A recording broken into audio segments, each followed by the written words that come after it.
নমস্কার, যুক্তি তর্ক সঙ্গে অর্কয় আপনাদের স্বাগত। আপনাদের সঙ্গে আমি অর্কপ্রভ সরকার। আবার আদালতে ধাক্কা খেল রাজ্য সরকার। তার কারণ ওই জিটিএতে নিয়োগ দুর্নীতি বিষয়ে কলকাতা হাইকোর্টের সিঙ্গেল বেঞ্চ সিবিআই তদন্তের নির্দেশ দিয়েছিল। সেটাকে চ্যালেঞ্জ করে রাজ্য সরকার ডিভিশন বেঞ্চে যায়, কিন্তু ডিভিশন বেঞ্চও সিবিআই তদন্তের নির্দেশই বহাল রাখে। ছোটবাবু ঘনিষ্ঠ তৃণাঙ্কুর ভট্টাচার্যের নাম রয়েছে, আরো কয়েকজনের নাম রয়েছে। একজন সরকারি আধিকারিক নিজের নাম পরিচয় গোপন করে চিঠি পাঠিয়েছিলেন মাননীয় বিচারককে। তথ্য দিয়ে তিনি দাবি করেছেন যে জিটিএতে নিয়োগে, শিক্ষক নিয়োগে ব্যাপক দুর্নীতি হয়েছে। আদালত সেই বিষয়টাই সিবিআই তদন্তের নির্দেশ দিয়েছিল। অর্থাৎ একটা জিনিস আপনারা একটু খেয়াল করুন, আপনারা আমার সহনাগরিকরা জানেন, আমার তৃণমূলের বন্ধুরাও যারা হয়তো আমাকে গালাগাল দেন কমেন্ট বক্সে, তারাও বলুন তো, আপনাদের বাড়ির ছেলে মেয়েদের চাকরিগুলো তো এরা বিক্রি করেছে। আপনাদের বাড়ির ছেলেমেয়েরা লেখাপড়া করে একটা চাকরির প্রত্যাশা করে, সেই চাকরিগুলো কিরকম টাকার বিনিময়ে বিক্রি করলো এরা। কুচো নেতা, মেজো নেতা, সেজো নেতা, প্রভাবশালী, ডাকু কাকু সবাই ইনভলভ। কালীঘাটের কাকুর কণ্ঠস্বরের নমুনার ফরেন্সিক রিপোর্ট এসে গেছে। এবিপি আনন্দে প্রকাশ সিনহার একটা ফোন ইন দেখছিলাম, তাতে ও দাবি করছে যে কালীঘাটের কাকুর কণ্ঠস্বরের নমুনা সেন্ট্রাল ফরেন্সিক ল্যাবরেটরির রিপোর্ট ইডির হাতে এসেছে। ইডির হাতে কিছু কথোপকথন ছিল মোবাইলের কল রেকর্ডসে, সেই কথোপকথনে নাকি কালীঘাটের কাকুর মতো কণ্ঠস্বর ছিল বলে ইডি দাবি করেছিল। ফরেন্সিক রিপোর্ট এসছে ইডির কাছে। সংবাদ মাধ্যম বলছে যে ওই মোবাইলে কণ্ঠস্বরের সঙ্গে ফরেন্সিক রিপোর্টে কালীঘাটের কাকুর কণ্ঠস্বর মিলে গেছে। অর্থাৎ মোবাইলে কাকু হয়তো কারোর সাথে কথা বলেছিলেন, কোনো লেনা দেনা হয়েছিল, আবার ফরেন্সিক রিপোর্টে কালীঘাটের কাকুর কণ্ঠস্বর সেই মোবাইলের কণ্ঠস্বরের ভদ্রলোকের সঙ্গে মিলে গেছে। কত টাল বাহানা করে কালীঘাটের কাকুর কণ্ঠস্বরের নমুনা সংগ্রহ করেছিল ইডি জানুয়ারি মাসে। তাহলে এরপর কি আদালতে পেশ করবে ইডি? মাননীয় বিচারপতি যে সিদ্ধান্ত নেবেন সবাইকে মানতে হবে। তাহলে কালীঘাটের কাকু কে? লিপস অ্যান্ড বাউন্সের সিইও। লিপস অ্যান্ড বাউন্স কার কোম্পানি? ছোটবাবুর কোম্পানি। প্রথমে ডিরেক্টর, তারপরে সংসদে প্রতিদ্বন্দ্বিতা করার জন্য বাবাকে ডিরেক্টর করে, কিন্তু ও সিইও ছিল সেটা ইডি না বললে আমরা জানতে পারতাম না। তাহলে কাকুর কণ্ঠস্বরের ফরেন্সিক রিপোর্ট আদালতে জমা দেবে। এরপর কি প্রভাবশালীকে বা তলব? অনেকে হতাশ হয়ে যাচ্ছিলেন যে কেন ইডি এত দেরি করছে কালীঘাটের কাকুর কণ্ঠস্বরের ফরেন্সিক রিপোর্ট আদালতে পেশ করতে। দেখুন, সব বিষয়ের মধ্যে রাজনীতি থাকে। উত্তরবঙ্গে ভোট শুরু হয়ে দক্ষিণবঙ্গে ভোট শুরু হবে, সেই মুহূর্তে ইডি ওই ফরেন্সিক রিপোর্ট আদালতে জমা দেবে। আদালত যা নির্দেশ দেবে সবাইকে মানতে হবে। আবার টানাপোড়েন শুরু হবে, ছোটবাবুকে তলবও করতে পারে। আদালতের নির্দেশে তদন্ত চলছে। এখন দেখুন, ডায়মন্ড হারবারে কেন্দ্রে অভিষেক দাসকে প্রার্থী করেছে বিজেপি। তিনি ববি নামে এলাকায় পরিচিত। ইনি চেতলার অগ্রণীর ববি নন, আপনারা জানেন। ইনি ডায়মন্ড হারবারের ববি। প্রথম থেকে বিজেপি করে, বেশ কয়েকবার মার খেয়েছেন বলে তার দাবি। দক্ষিণ চব্বিশ পরগনা রেলওয়ে স্বাচ্ছন্দ্য কমিটির বোধহয় চেয়ারম্যান, শ্রমিক আন্দোলনের সঙ্গেও যুক্ত, কাট কথা বলেন। দীর্ঘদিন আরএসএস এর সঙ্গে যুক্ত ছিলেন। দিল্লিতে বিজেপির শীর্ষ নেতৃত্ব এবং আরএসএস এর নেতৃত্বের সঙ্গে তার একটা ঘনিষ্ঠ যোগাযোগ আছে। এখন অনেকেই না ডায়মন্ড হারবারে প্রার্থী হতে চেয়েছিলেন, কৌস্তুভ বাগচি বলুন, তারপরে রুদ্রনীল ঘোষ, তারপরে হালে শুনলাম শঙ্কুদেব পান্ডা, কিন্তু কারুর কপালে শিখে ছেড়েনি। বিজেপি ভরসা রেখেছে তাদের পুরনো কর্মীর উপরে। এখন প্রশ্ন হলো, আমার বন্ধু রুদ্রনীল বা ছোট ভাই শঙ্কু বা কৌস্তুভ, এরা কেউ ডায়মন্ড হারবারের ভূমিপুত্র নয়। প্রার্থী হলে প্রচার মাধ্যমের সার্চলাইট তাদের উপর পড়তো, তারা প্রচার পেতেন, কিন্তু এলাকা সম্পর্কে তাদের যে একটা সম্যক ধারণা আছে এটা আমি মনে করি না। অনেকেই আমার সঙ্গে সহমত হতে পারেন। তাই বিজেপি প্রার্থী করেছে তাদের পুরনো সৈনিক ববিকে। এখন 2019-এ ববি নির্বাচনে টিকিট পাননি, তাকে জয়নগর কেন্দ্রের দায়িত্ব দেওয়া হয়েছিল। তার বিরুদ্ধে ডায়মন্ড হারবার বিজেপির সংগঠনের গোষ্ঠীবাজি করার অভিযোগ আছে। তার প্রার্থীপদ নিয়ে বিজেপির মধ্যেও বিরোধ হয়েছে। এই ববি 2009-এও দাঁড়িয়েছিলেন ডায়মন্ড হারবারে, 14-তেও দাঁড়িয়েছিলেন। 9 বোধহয় সাকুল্যে 30,000 ভোট পেয়েছিলেন, 14-তে একটু বেশি। 14-তে অভিষেকের সঙ্গে লড়াইটা ছিল সিপিএম এর প্রার্থীর, কিন্তু 19-এ তিনি আর টিকিট পেলেন না। বিজেপিও 33% ভোট পেল, অর্থাৎ বামপন্থীদের ভোটটা ট্রান্সফার হয়ে গেল বিজেপিতে। এখন ডায়মন্ড হারবার কেন্দ্রে না জ্যোতির্ময় বসু মতো সাংসদ ছিলেন। Join Indian Institute of Hotel Management now.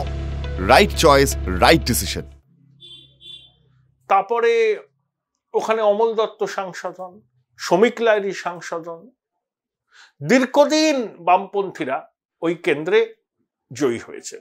আসলে ডায়মন্ড হারবার একসময় নাম ছিল হাজিপুর, পর্তুগিজদের খুব রমরমা ছিল। তারপর ব্রিটিশরা আসে, বন্দর হিসেবে ব্যবহার করে, ওখানে একটা পর্তুগিজদের কেল্লাও আছে। ডায়মন্ড হারবার নামটা এদের দেওয়া, ব্রিটিশদের দেওয়া। যে যে কেন্দ্রগুলো আছে ধরুন, বিধানসভা 7টা, ডায়মন্ড হারবার, মহেশতলা, বজবজ, ফলতা, বিষ্ণুপুর, মেটিয়াপুরুষ, সাতকাছিয়া। 2021-এর বিধানসভা নির্বাচনে প্রত্যেকটা কেন্দ্রে জয়ী হয়েছিল তৃণমূল। বিজেপি 2019-এ প্রায় 34% ভোট পায়, 21-এর বিধানসভা নির্বাচনে তারা 33% ভোট পায়। ডায়মন্ড হারবারের লোকসভায় আপনি 1999 সাল থেকে দেখুন, 1999 সালে শ্রমিক লাহিড়ী ওই 48%-এর কাছাকাছি ভোট পেয়েছিল। 2004-এ যেবার বামপন্থীরা 35টা আসন জিতল, সেবার শ্রমিকবাবু 51.8% ভোট পেয়ে লোকসভায় নির্বাচিত হয়েছিল। 2009-এ সোমেন মিত্র জিতলেন ওই প্রায় 52% ভোট পেয়ে। দীর্ঘদিন বাদে ডায়মন্ড হারবার কেন্দ্র হাতছাড়া হলো বামেদের। 2014-য় অভিষেক দাঁড়ালেন, 40% ভোট পেলেন এবং তার জয়ের ব্যবধান ছিল 70-75 হাজার। আবার 2019-এ অভিষেক বন্দ্যোপাধ্যায় 57% ভোট পেয়ে 3,21,000 ভোটে জিতলেন এবং 2019-এ দ্বিতীয় হলেন বিজেপি প্রার্থী নীলাঞ্জন বাবু, বালুরঘাটের ভূমিপুত্র। Difference humongous. কিন্তু এখানে হিয়ার লাইজ দ্য ক্যাচ। বেশ কয়েকটা বিধানসভায় আপনি দেখবেন, যদি বুথ ওয়াইজ অ্যানালিসিস করেন না, ধরুন সাতগাছিয়া যদুবাবু দীর্ঘদিন জিততেন, তারপরে সোনালী গুহ, সেখানে 53%-এর বেশি বুথে বিজেপি জয় পেয়েছিল। ধরুন ডায়মন্ড হারবারে বিজেপি 49.8% বুথে জয় পায়, তৃণমূল পায় 50.2%, মানে তুল্যমূল্য। কিন্তু কোন বিধানসভা সেগমেন্টেই বিজেপি 2019-এর লোকসভায় লিড পায়নি।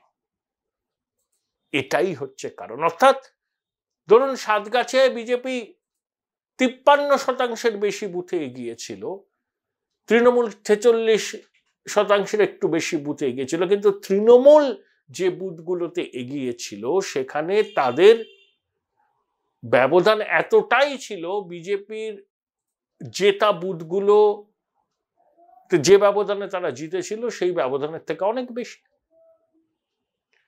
ফলতাতে কিভাবে ভোট হয়েছিল অনেকে অনেক কথা বলেন, সব দুর্দান্ত প্রতাপ লোকজন আছে না, জাহাঙ্গীর, কি সব নাম, মুদাস্সার, 70,000 ভোট পঞ্চায়েতে, জেলা পরিষদ 67,000 ভোট পেয়ে গেছেন সেই তালেবররা। আচ্ছা, ডায়মন্ড হারবারের কম্পোজিশন দেখুন, প্রায় 40% মুসলমান, আর বাকিটা হিন্দু, 50% আদার্সও আছে। হিন্দুদের মধ্যে আবার এসসির ভাগ 20%-এর উপরে, এসটি অল্প আছে। বিজেপির দাবি তারা হিন্দু ভোটের সম্পূর্ণ মেরুকরণ করবেন। শিডিউল কাস্ট, শিডিউল ট্রাইব মানুষদের মধ্যে তাদের জনভিত্তি বেড়েছে। সুতরাং এবার লড়াইটা তুল্যমূল্য হবে, এবং কেন্দ্রীয় বাহিনী যদি ঠিকঠাকভাবে মোতায়েন করা হয়, অস্বাভাবিক রকম ভোটে যেসব বুথে শাসক দল জিতেছিল, কিভাবে জিতেছিল সে সম্পর্কে অনেক অনেক কথা বলেন, এটাই বোধহয় আসল ডায়মন্ড মডেল। যদি কিছু দুষ্কৃতীকে প্রিভেন্টিভ ডিটেনশন করা যায় তাহলে খেলা ঘুরিয়ে যেতে পারে। দেখুন, ববি বিজেপির পুরনো কর্মী, ও কেন্দ্রীয় নিরাপত্তা পায় আমতলায়, যেখানে তাকে তার কয়েকশো মিটারের মধ্যে তৃণমূলের অফিস। ও চিরকালই বিজেপিটা করেছে।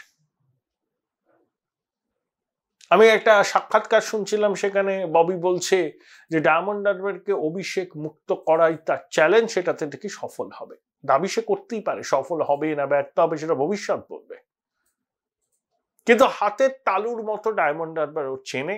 আবার একই সঙ্গে 2019-এর লোকসভা নির্বাচনে টিকিট না পেয়ে ডায়মন্ড হারবারের সংগঠনের মধ্যে বিক্ষুব্ধ রাজনীতি করার অভিযোগও ববির বিরুদ্ধে আছে। কিন্তু এলাকার ভূমিপুত্র, সংগঠন করে আরএসএস এবং বিজেপির কেন্দ্রীয় নেতৃত্ব ববিকে চেনে, তাই বাইরে থেকে সেলিব্রিটি মুখ আনলে পরে হয়তো প্রচার মাধ্যমের আলো পড়তো তাদের উপর, তারা খুব ফুটেজ খেতেন, বড় বড় স্টেটমেন্ট দিতেন, কিন্তু এলাকা সম্পর্কে পরিচিতি না থাকায় তাদের কিন্তু অনেক কঠিন হতো তাদের লড়াই। ববির লড়াইও কঠিন, কিন্তু ববি ভূমিপুত্র এবং ডায়মন্ড হারবারে মাটি সে চেনে, সংগঠনটা করেছে, কোথায় কোথায় দুর্বলতা আছে সেটা সে জানে, সেটাই ওর তুরুপের তাস হতে পারে। তবে একটা কথা আমি বলতে পারি, ওই 3,20,000-এর মার্জিন যেন হবে না। অভিষেক জিততে পারে, কিন্তু 3,20,000 মার্জিন হওয়া কোনো সম্ভাবনা নেই। একটা প্রবাদ আছে না, অঘটন আজও ঘটে। সেই অঘটন অভিজিৎ দাশরূপে ববি ঘটাতে পারবেন কিনা সেটা অনেক কিছু ফ্যাক্টরের উপর নির্ভর করছে।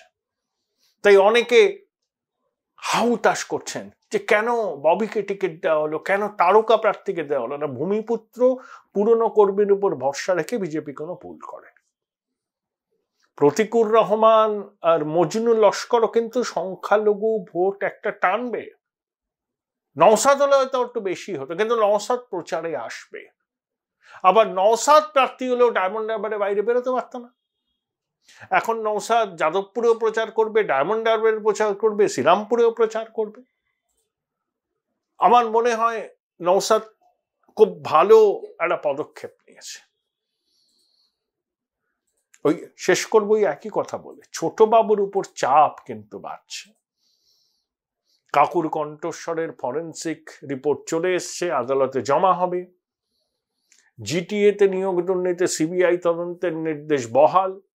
ছোটবাবু ঘনিষ্ঠ এক ছাত্র নেতার নামে এফআইআর রয়েছে।